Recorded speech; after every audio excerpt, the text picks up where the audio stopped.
وہ میری زندگی کی سب سے بھیانک رات تھی، جب پیار کا بھوت سر چڑھ کر بول رہا تھا اور عقل پر پردہ پڑ گیا تھا۔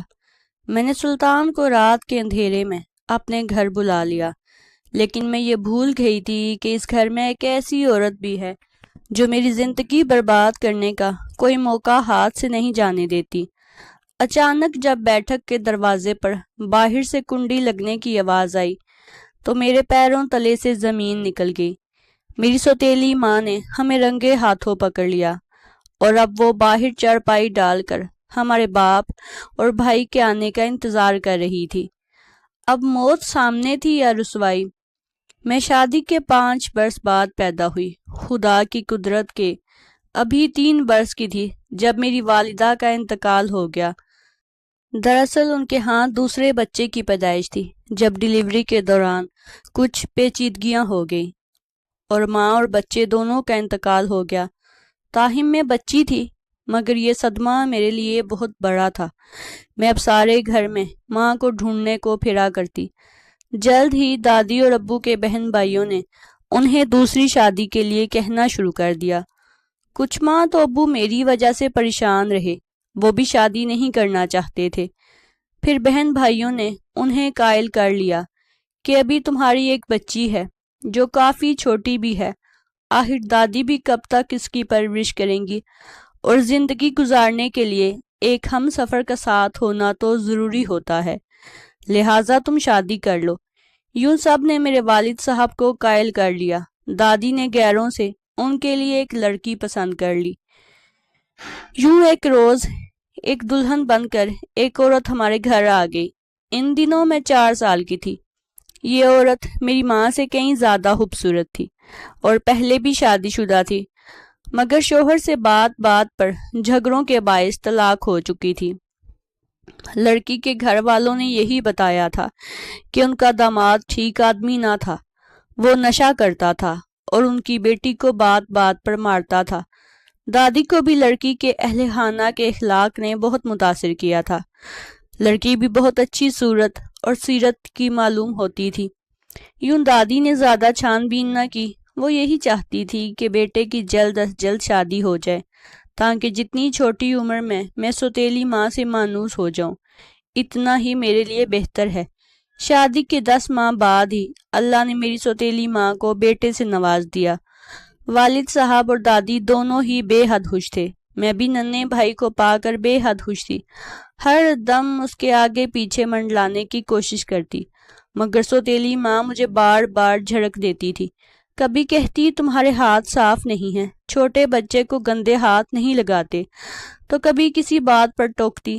دادی بھی یہ بات محسوس کرتی اور بہو کو سمجھاتی کہ بچی ہے، تم اسے پیار دیا کرو، مگر وہ عورت اپنے ہی مزاج کی تھی۔ میری دیکھ بھال دادی ہی کرتی تھی۔ شادی کے بعد دادی کو معلوم ہوا کہ میری سوتیلی ماں نے پہلی شادی میں بھی سسرال والوں کا جینا حرام کر رکھا تھا۔ تبھی شوہر نے طلاق دے دی کہ ابھی بچے نہیں ہوئے، اس لیے وقت سے اس عورت سے جان چھڑوا لی جائے۔ اب ہمارے گھر میں بھی اس عورت کو مجھ میں کوئی دلچسپی نہ تھی، دادی ہی میرا خیال رکھتی۔ 1 سال بعد اس عورت کے ہاں ایک اور بیٹے کی ولادت ہوئی اور پھر ایک بیٹی کی۔ جب میں 8 برس کی ہوئی تو دادی کا بھی انتقال ہو گیا۔ ماں کے اپنے بچے تھے، وہ ان سے لاڈ پیار کرتی، مگر مجھے ذرا ذرا سی بات پر باتیں سناتی اور والد صاحب سے شکایتیں لگاتی۔ ہاں، یہ الگ بات کہ میرے ابو میرے سلسلے میں ان کی کسی بات پر کان نہ دھرتے تھے۔ وہ سب بچوں میں مجھے سب سے زیادہ چاہتے تھے، جس سے امی کو کئی بار تو تب چڑھ جاتی۔ اب میں کچھ بڑی ہو چکی تھی اور سوتیلی ماں مجھ سے ہار کھانے لگی تھی۔ اب یوں ہوتا کہ جب وہ مجھے کچھ کہتی، میں ان کی شکایت ابو سے لگا دیتی اور پھر ابو ان کی خوب بھبڑ لیتے۔ ایک بار جب مجھ سے غلطی سے ان کے جہیز کا جگ ٹوٹ گیا تو انہوں نے مجھے 2 تھپڑ لگا دیے۔ رات کو جب ابو گھر آئے تو میں نے 2-4 اور باتیں لگا کر ان کی شکایت کر دی۔ ابو اس قدر غصے میں آئے کہ انہوں نے بیوی کو پیٹنا شروع کر دیا۔ بچے بھی رونے لگے، مگر ابو نے انہیں بھی بری طرح جھڑک دیا۔ یوں کئی بار میری شکایتوں کی وجہ سے ماں کو مار پڑی۔ اب وہ مجھے تو کچھ نہ کہتی، مگر ان کے دل میں میرے لیے ایک لاوا بن چکا تھا۔ رشتہ داروں سے کہتی کہ آسیہ تو بے حد بدتمیز ہے، مگر وہ بھی آگے سے انہیں یہی کہتے کہ بن ماں کی بچی ہے، تم اسے پیار دو، جب تمہارے باقی بچے اتنے اچھے ہیں تو یہ کیوں نہیں ہے؟ شاید تمہارا ہی اس کے ساتھ رویہ ان کے جیسا نہیں ہے۔ یوں ان باتوں پر وہ دل ہی دل میں جل کر رہ جاتی۔ وقت گزرتا رہا اور میں کالج میں پہنچ گئی۔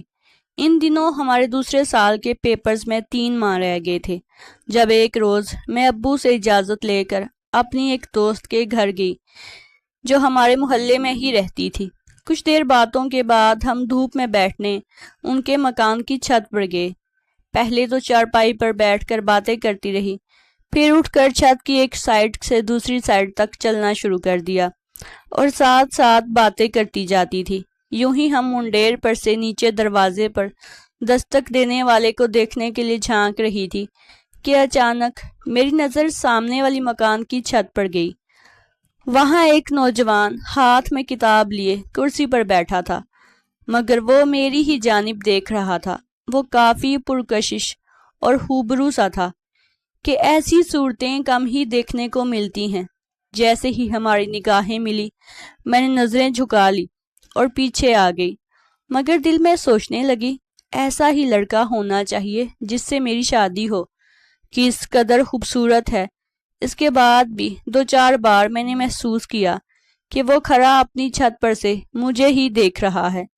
کچھ ہی دیر بعد مجھے بھائی لینے آ گیا اور میں گھر آ گئی، مگر اس کی صورت میرے دل پر ایسے نقش ہو گئی کہ ایک لمحے کو بھی میں اسے فراموش نہ کر سکی۔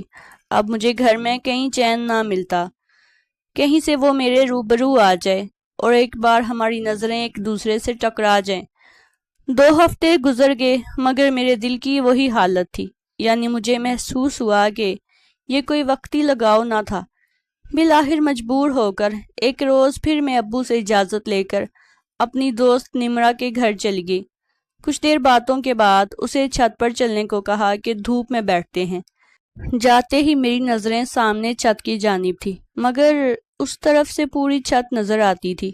پھر کچھ ہی منٹ ہم نے چرپائی پر بیٹھ کر باتیں کی ہوں گی کہ میں چل کر منڈیر کی جانب آئی۔ سامنے چھت پر نظر دوڑائی، مگر وہاں کوئی موجود نہ تھا۔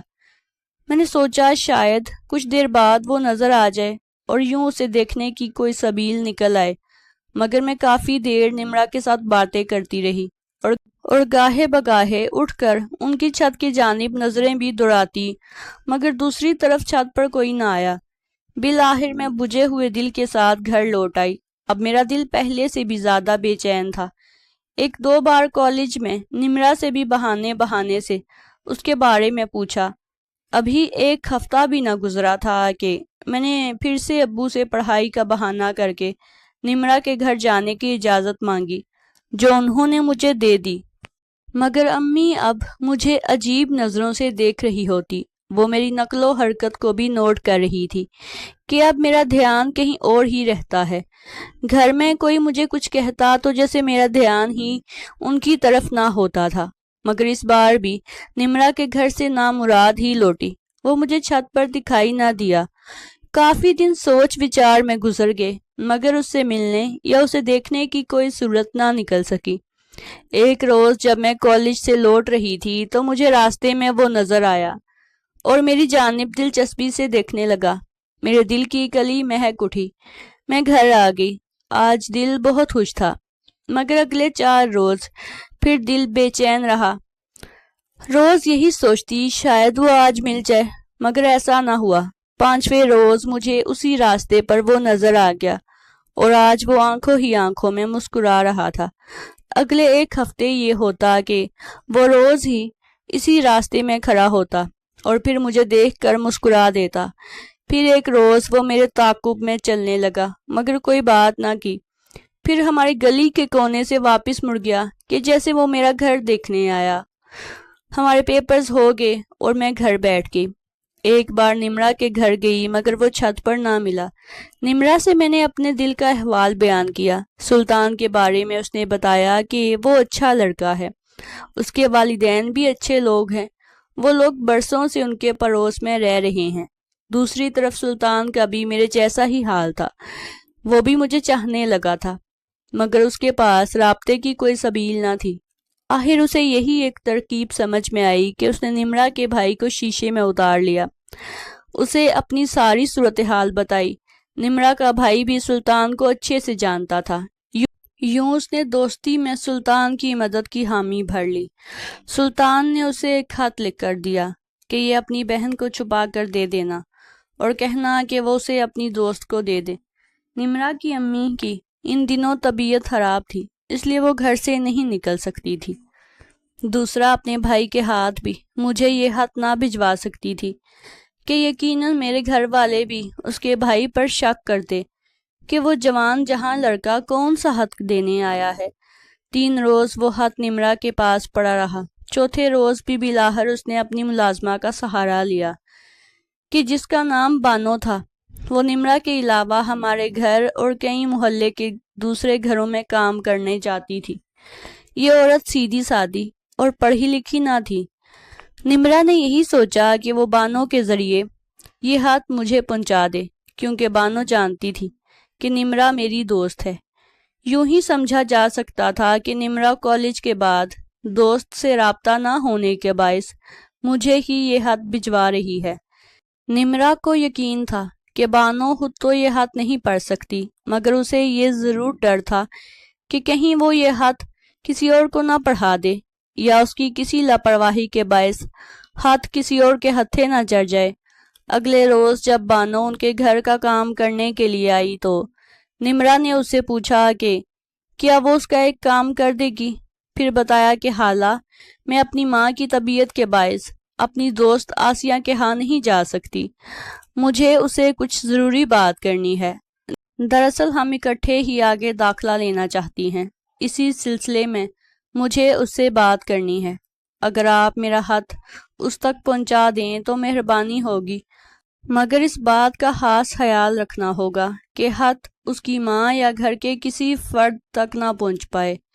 اب تو جانتی ہیں کہ اس کی ماں سوتیلی ہے، وہ تو اسے آگے پڑھنے کی اجازت نہیں دینے والی، اس لیے آپ میرا خط صرف آسیہ کو ہی دینا، اور اس کے علاوہ گھر کے کسی فرد کو نہیں، حتیٰ کہ اس کے ابو یا بھائیوں کو بھی نہیں۔ ساتھ ہی نمرا نے بانو خالہ کو پیسے بھی دیے کہ میرا یہ کام کرنے کی اجرت، آپ ابھی پہلے اسے خط پہنچا دیں، پھر آ کر کام کر لینا۔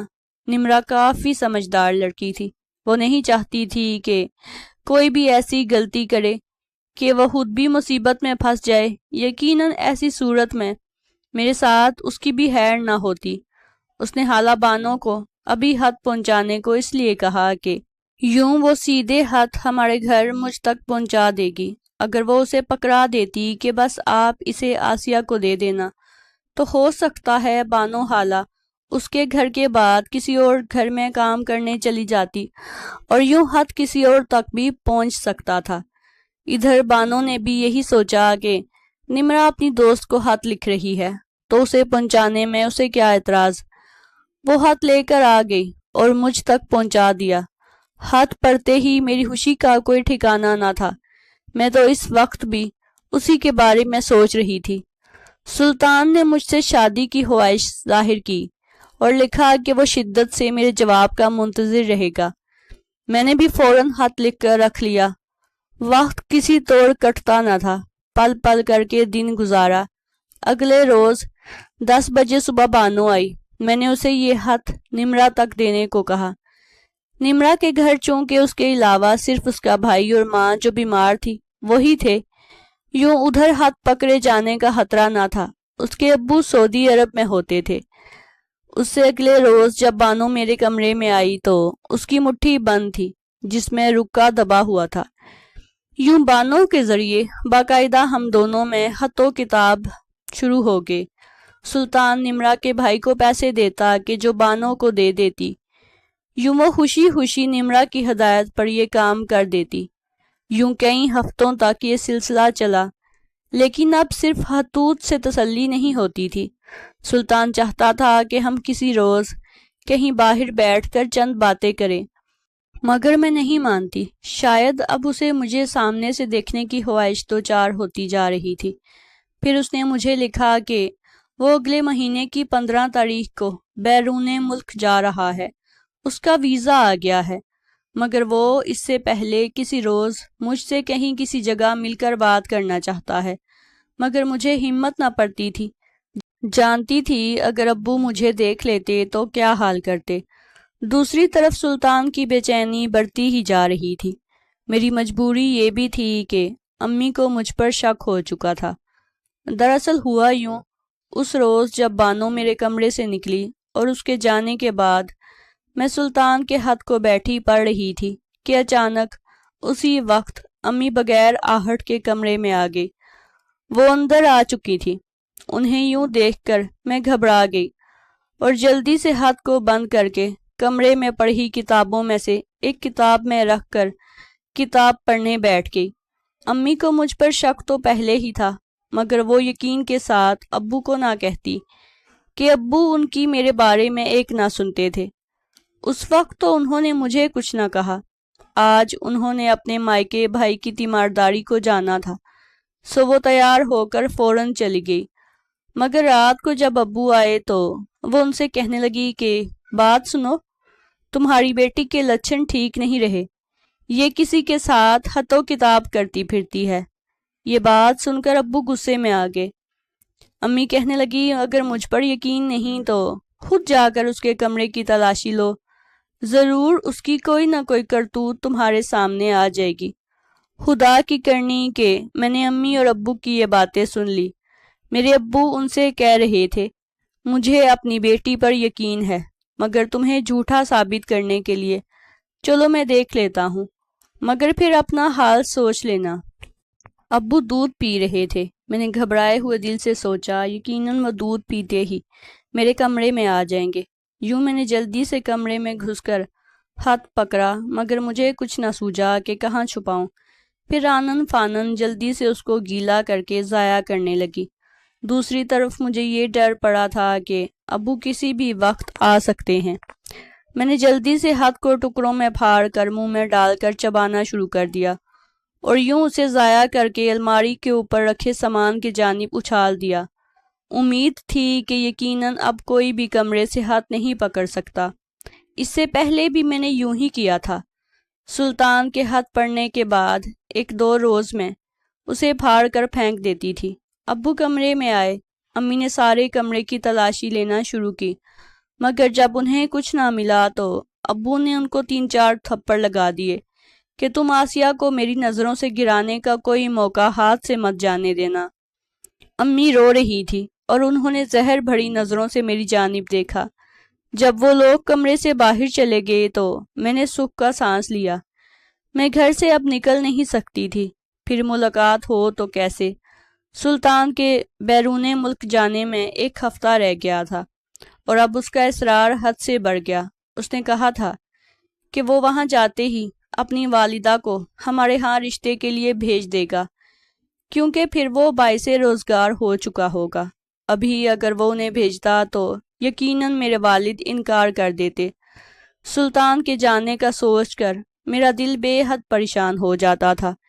یوں دل کے ہاتھوں مجبور ہو کر اور کچھ سلطان کے اصرار پر اس بار خط میں نے لکھا تھا کہ میں باہر نہیں مل سکتی، اگر لازمی تمہیں ملنا ہے تو سنو، پرسوں میرے ابو اور بھائی ایک رشتہ دار کی شادی میں جا رہے ہیں، تم رات 12 بجے ہمارے گھر آ جانا۔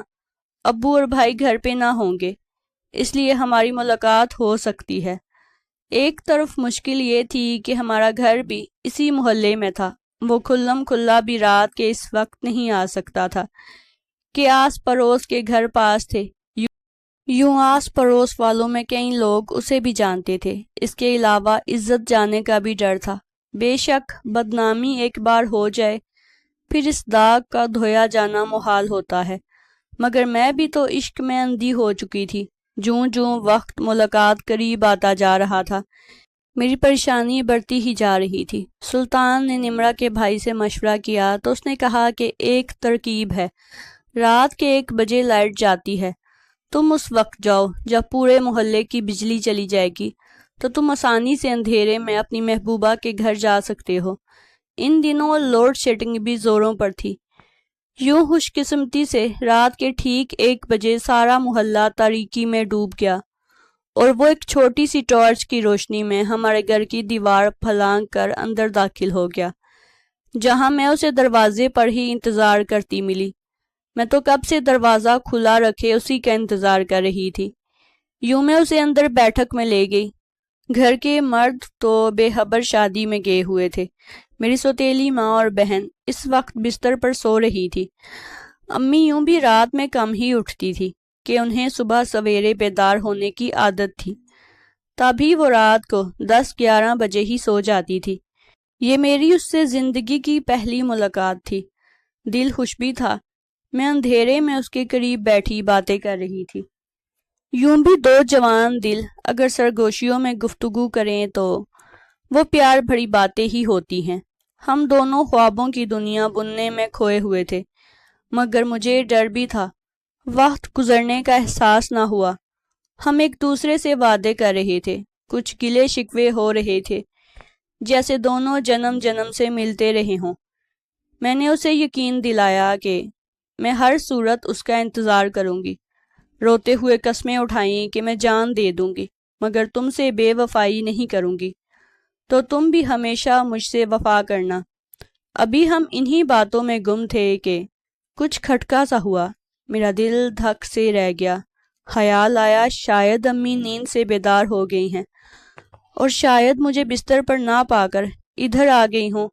ہوا یوں کہ امی باتھ روم جانے کو اٹھی اور پھر نہ جانے کیا سوچ کر میرے کمرے میں جھانکا، شاید کہ ہونی ہو کر رہنی تھی۔ مجھے بستر پر نہ پا کر ادھر ادھر دیکھا اور پھر وہ گیٹ کی جانب کو آئی کہ جہاں ساتھ ہی بیٹھک تھی۔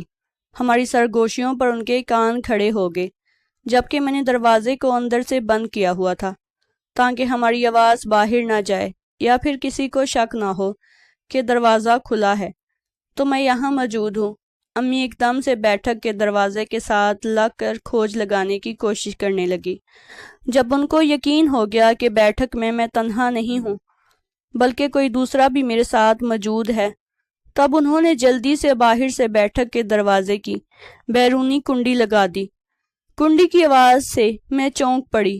مجھے لگا میرا دل بند ہو گیا۔ سلطان کے بھی اوسان خطا تھے۔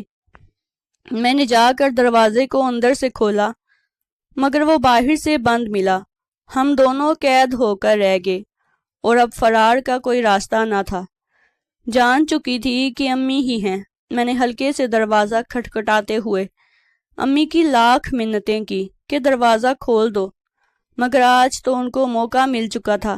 وہ سوتیلی تھی نا، جو پہلے ہی مجھ سے بہت ہار کھاتی تھی، آج تو میں رنگے ہاتھوں پکڑی گئی تھی اور یہ موقع میں نے ہی ان کو دیا تھا، اس لیے ان کے پاس مجھ سے ہار نکالنے کا اس سے اچھا اور بھلا کون سا موقع ہو سکتا تھا۔ اب امی دروازے کے باہر چارپائی ڈال کر بیٹھ گئیں اور دھیمی آواز میں گاہے بگاہے مجھے گالیاں دینی شروع کر دی۔ وہ کہہ رہی تھیں کہ آج میں ان دونوں کو زندہ نہیں چھوڑوں گی، نہ جانے اندر کس مرد کے ساتھ ہے، اور دیکھو تو وہ بھی آج کیسے یہاں سے بچ کر جاتا ہے۔ آ لینے دو اس کے باپ کو، دکھاؤں گی دنیا کو اس لڑکی کے کرتوت۔ کم بخت، رات کے اندھیرے میں کیا گل کھلا رہی ہے۔ جب باپ بھائی کی عزت سے کھیلنے کی جرت کی ہے تو سزا تو ملے گی۔ یہ رات کے 2 بجے کا وقت تھا۔ ساری رات میں نے بیٹھک میں قید گالیاں اور کوسنے سننے میں گزار دی۔ میرا دل چاہ رہا تھا زمین پھٹ جائے اور ہمیں یہاں سے نگل لے۔ امی کی طبیعت کو میں اچھے سے جانتی تھی۔ اب مجھے ہم دونوں کی موت یقینی نظر آ رہی تھی۔ بس ابو کے گھر آنے کی دیر تھی اور انہوں نے صبح سویرے ہی لوٹ آنا تھا۔ اب محبت کا نشہ اتر چکا تھا اور ذلت اور رسوائی اور موت سامنے نظر آ رہی تھی۔ اس وقت جان پر جو بنی اسے بیان کرنا مشکل ہے۔ آج بھی جب سوچتی ہوں تو دل دہل کر رہ جاتا ہے۔ وہ رات مجھے قبر کے عذاب سے بدتر معلوم ہوتی تھی۔ رفتہ رفتہ دن نکلنے کے آثار نظر آنے لگے تھے۔ میرا دل کانپ کر رہ جاتا تھا۔ اگر سگی ماں ہوتی تو لاکھ اختلافات کے باوجود شاید ڈانٹ ڈپٹ کر سلطان کو نکال دیتی اور میرا عیب ڈھک لیتی، لیکن یہاں تو سوتیلی ماں جانے کب سے موقع کی طاق میں تھی۔ کہ میری کمزوری ہاتھ آئے اور وہ شوہر کو بدظن کر دے۔ جانتی تھی کہ ابو مجھ سے لاکھ محبت کرتے ہوں، مگر ان کا تعلق بنیادی طور پر ایسے علاقے سے تھا جہاں ایسے موقعوں پر زبان سے نہیں بلکہ بندوق سے کام لیتے تھے۔ صبح ہو گئی، گھڑی پر نظر دوڑائی تو 8 بجے تھے۔ ابھی تک کوئی گھر نہ تھا، نہ ہی گیٹ کھلنے کی آواز آئی۔ کچھ دیر بعد گیٹ پر دستک سنائی دی۔ میں جلدی سے دروازے سے سامنے ہو بیٹھی اور سلطان کو اپنے پیچھے کر لیا۔ پھر اسے روتے ہوئے بڑی مشکل سے کہا، شاید ابو اور بھائی آ گئے ہیں۔ میں یہاں اس لیے بیٹھی ہوں کہ وہ پہلے مجھے مار دیں گے، بعد میں تم تک پہنچیں گے۔ مرنا تو ہے ہی، لیکن میں تمہیں خود سے پہلے نہیں مرنے دوں گی۔ میرے ساتھ ساتھ سلطان کو خود بھی ٹھنڈے پسینے آنے لگے تھے۔ ذرا دیر کو ہم سانس روکے دونوں موت کے انتظار میں رہے۔ ذرا دیر بعد اندازہ ہوا کہ ابو لوگ نہیں آئے بلکہ پڑوس کا بچہ کسی کام سے آیا تھا۔ مزید 2 گھنٹے اس جان کنی کے عالم میں بیت گئے۔ اب تو سانس لینا دشوار تھا۔ دل چاہتا تھا موت آ جائے۔ میرے دل کی حالت نہایت بری تھی، یوں لگتا تھا ہارٹ اٹیک آ جائے گا، مگر حیرت کہ وہ بھی نہ آ رہا تھا۔ خطرہ تو اپنی جگہ موجود تھا۔ 11 بجے گیٹ پر پھر دستک ہوئی۔ مجھے یقین ہو گیا کہ اب شور مچے گا، محلے بھر میں میری رسوائی ہوگی۔ نہ جانے کتنے لوگ موت کا یہ خونی کھیل دیکھیں گے، کس قدر میرے پیار کرنے والے ابو کی بے عزتی ہوگی۔ پھر دروازہ کھلنے کی آہٹ ہوئی۔ یہ کسی مرد کی آواز تھی کہ جس آدمی کو امی نے بھائی جی کہہ کر بلایا تھا۔ مجھے اندازہ ہو گیا کہ یہ رفیق چچا تھے، ابو کے رشتہ دار، جس کی بات سے معلوم ہوا کہ وہ امی کو دیسی گھی دینے آیا تھا۔ امی شاید انہیں صحن تک لائی اور گھی کا خالی برتن کر کے دے دیا، مگر بیٹھنے کو نہ کہا، شاید اس لیے کہ ان کا ارادہ یہ تھا کہ وہ میرا بھانڈا صرف ابو کے سامنے پھوڑنا چاہتی تھی، یا شاید چچا رفیق کی وجہ سے وہ اپنے کھیل میں ناکام نہ ہو جاتی کہ کہیں چچا مجھے اور سلطان کو دیکھنے یا کسی طرح ہمارے فرار کا کوئی ذریعہ نہ بن جائے۔ ہم دونوں اندر مسلسل دعا کر رہے تھے۔ دعا کرتی کہ یا اللہ اس چھت میں دروازہ بنا دے تاکہ عزت سے رہائی مل جائے۔ آج رب العزت بچا لے تو کبھی آئندہ ایسی غلطی نہ کروں گی۔ شاید اللہ نے ہماری سن لی تھی، اسے ہم پر رحم آ گیا تھا۔ خدا کی کرنی کہ جب امی نے رفیق چچا کے گھی کا برتن خالی کر کے انہیں دیا، وہ جاتے جاتے مڑے اور امی سے ایک پیالی شکر مانگی کہ جو ابو نے گاؤں سے منگوائی تھی۔ ان کا کہنا تھا کہ انہوں نے بیوی سے شکر والی کھیر بنانی ہے، جسے کھانے کو ان کا بہت دنوں سے دل چاہ رہا ہے۔ خدا کی کرنی امی جب مجبوراً انہیں شکر دینے کے لیے کچن میں گئی، میری سوتیلی بہن نہ جانے کیسے اور کیا سوچ کر جلدی سے بیٹھک کی جانب آئی اور بیرونی کنڈی کھول کر کہنے لگی، فوراً نکل بھاگو، اس سے پہلے کہ ابو آ جائیں اور تمہاری خیر نہ رہے۔